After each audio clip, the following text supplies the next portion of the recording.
Good evening. Thanks for joining us tonight for Local 3 News in HD. I'm Cynthia Thompson. We have an update for you tonight on a story Local 3 News broke earlier this month. It's the story of a shelter animal that bit someone and caused a serious injury, and it happened the day it was adopted from the Upper Peninsula Animal Welfare Shelter. Tonight, team coverage of the court action today and some background on the case.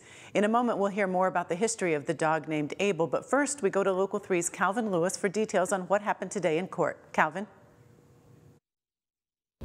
That's right, Cynthia. The hearing went on for about 3 hours today with representatives from UPAWS also in the courtroom.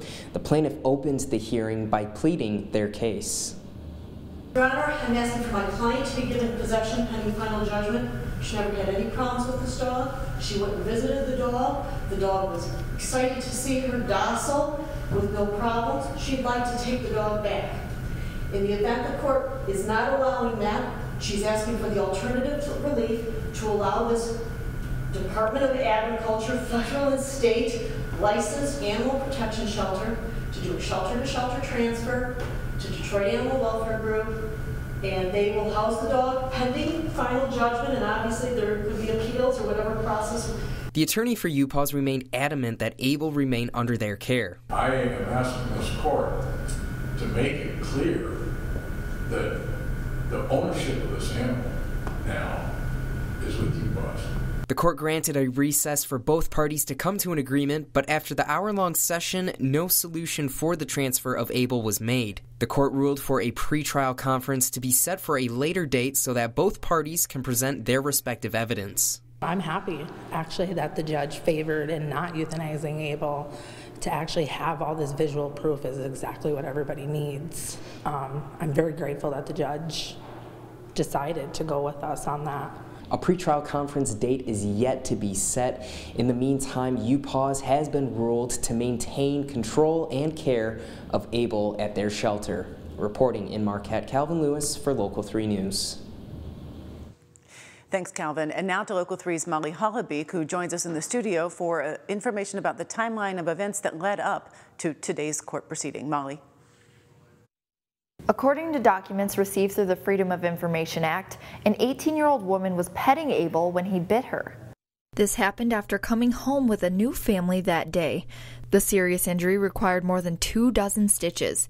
The almost 2-year-old dog was returned to UPAWS the next day, and Abel's former owner, who'd had Abel since he was a few weeks old, was notified March 5th that he was going to be euthanized. I got the phone call Monday, and that's when they had told me, but I don't know what to believe because the lady who called me told me it was an 8-year-old girl, so I was like, oh my God, he bit a baby, and then I got a different story. Now she's 18 and had, from here to here, from her lip to her chin. Well, when I start asking Corey Tassavana questions, did Abel have blood on him when he came in?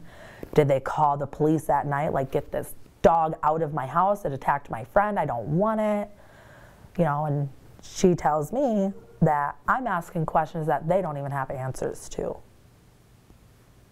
Then why are you euthanizing Abel? To advocate for Abel's life, the Facebook page Emergency Justice for Abel was set up.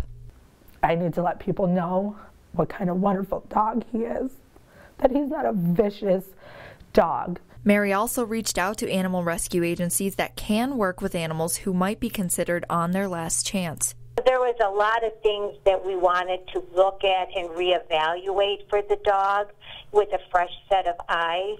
And we even had another rescue group that's located down in Romeo, Michigan, that's actually a shelter. And they even offered, Detroit Animal Welfare Group offered to work and go get the dog and do a shelter-to-shelter transfer, because they also thought that they could assist in the behavioralists and reevaluate this dog, and they shut us both down. That option appears to be back on the table for Abel. The next step in the case is a preliminary hearing, but no date has yet been set. Reporting for Local 3 News, I'm Molly Hollebeek. Thank you, Molly. So if you're interested in learning more about this case, you can go to our website, upmatters.com. We have the reports from this evening, as well as additional information about this case, including a statement from UPAWS on our website at UP.